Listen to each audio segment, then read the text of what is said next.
All right, so the states just got rid of the buyer's agent commission being advertised on the MLS, and that will come to Canada soon. After talking to many top professionals in the industry, that change that just happened in the US is coming to Canada in the next 3 to 4 years. So I'm gonna talk about something you can do so that this change, if and when it happens, is gonna have a very small effect, if any, on your business. However, if you don't do this, conducting your business at the very least is gonna require a lot more effort, but more likely going to completely change the way that you have to do business entirely. So in this video, I'm gonna cover why it would come to Canada, why you need to care, and how you can build a business where this settlement doesn't affect you at all. So if the NAR settlement has already happened in the US and the changes are in effect, why has it not come to Canada yet? Well, supposedly that battle in the US was ongoing for several years, and we only just started hearing about it once we, as realtors, were losing it. Now, that being the case, I was chatting with an agent who's been in the industry for many, many years,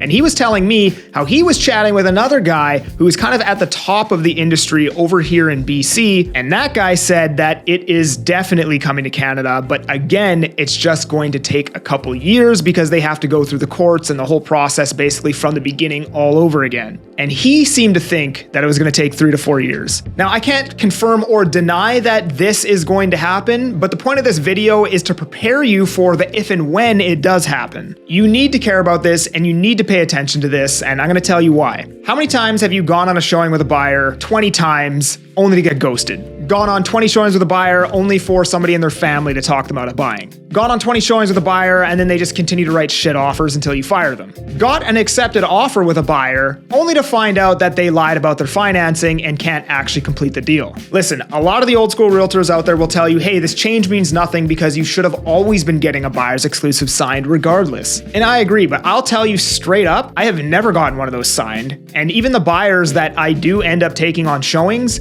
most of them I never meet for coffee. Everything gets done over the phone and digitally, and then we show up and I meet them in person at our first showing. Even this year, I've signed probably 40 something listings. Obviously didn't sell all those, but even those buyers, I only went on a couple listing appointments. Everything was done over the phone and digitally because those clients trust me. But now, when these changes, if and when they come into effect, not only are you going to be dealing with all of the stuff that you've always dealt with, now there's going to be an extra meeting that has to happen, guaranteed, before you can even start that process. 1 hour meeting plus travel there and back, and you'll have to treat it like a listing appointment. Every buyer is now being treated the same as a seller, basically. You're gonna have to go sit down with them, hour travel there and back, negotiate the terms of the contract, negotiate your commission, handle objections, educate the client, and do all of those things, which is great. It's probably needed in the industry and it's probably going to improve things, but at the end of the day, this is a reduction in pay no matter which way you look at it. Even if the commission that you agree upon with your buyer is exactly the same as what it is today,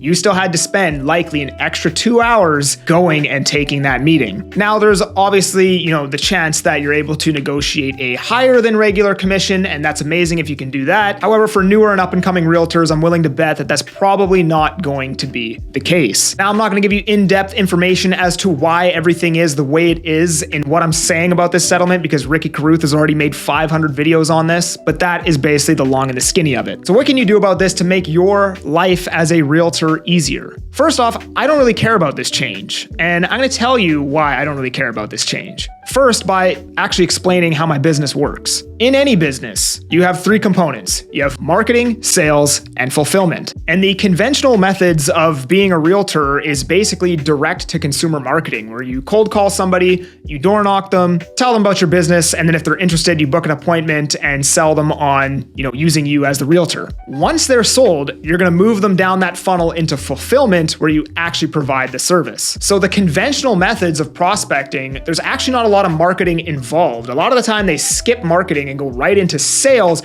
where it's just straight up calling somebody and basically trying to close them on the phone. And within sales, the umbrella of sales in that funnel, there's 3 pieces. There's cold lead, warm lead, and hot lead. And basically the difference between a cold lead and a hot lead is that 1, what level of intent do they have? What's their time frame? Are they educated? Are they qualified? And how many objections have been handled? And if you do all that right, you're going to move the lead from cold to hot. And the reason why 90% of realtors are going to struggle with this NAR settlement is because they only deal with cold leads in their business. You have to get them to trust you, you have to educate them, you have to qualify them, and then you have to get them to sign this contract. So you have to move them from cold all the way down to signing the contract they're ready to buy. And I find the best way to make your life easier and not actually have to deal with any issues in getting a buyer to sign this contract is just not even deal with cold leads at all. I actually don't even know how people live their lives doing this. The coldest lead I will ever talk to in my business is a warm lead.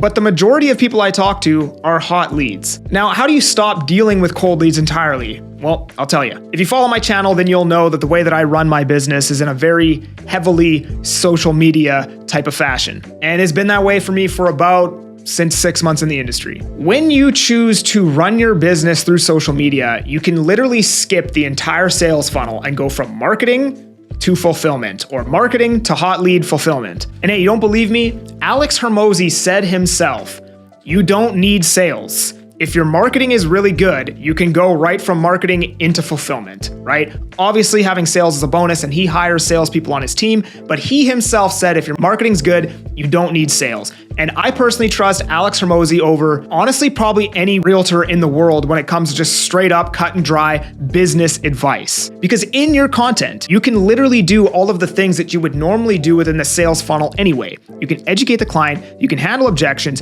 you can get them to trust you, and you can do everything that would be required on a one-on-one conversation using one-to-many tactics like social media. Because by the time a lead calls me, they already understand what they should be buying, why they should be buying it, what my value proposition is as their realtor, the reasons why they shouldn't be waiting to buy, and how to get your offer accepted or how to sell your home. All of these things I talk about in my content. The entire sales portion of the funnel has already been completed via my marketing. So by the time they're ready to transact, it's literally just, yo, Kelly, I'm ready to do this. When can we do it? And it's that simple. So my advice to you after this entire long drawn out kerfuffle is that you should build a personal brand. You should start building it freaking fast. It's going to take at least 6 months, but probably more like 12 to 18 months. Establishing a brand is not typically an overnight thing, and the brand is trust. Having a brand is going to alleviate most of the difficulties that people,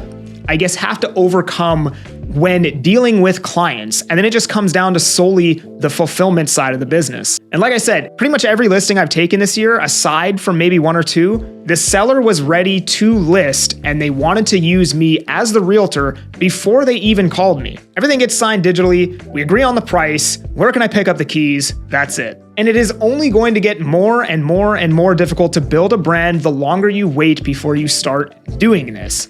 8 years ago, you could post a still photo on Instagram and grow a following up to 50,000 people. Today, you gotta have reels with subtitles and shit jumping out at you and explosions and all this crap that people are doing. And in 5 years, I guarantee it's gonna be more robust and more difficult. And today, my agents are complaining about getting 200 views.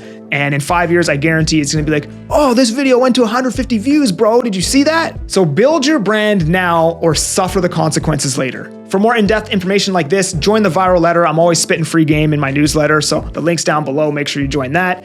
I'm that Agent Kelly. I'm making moves to move you. Peace.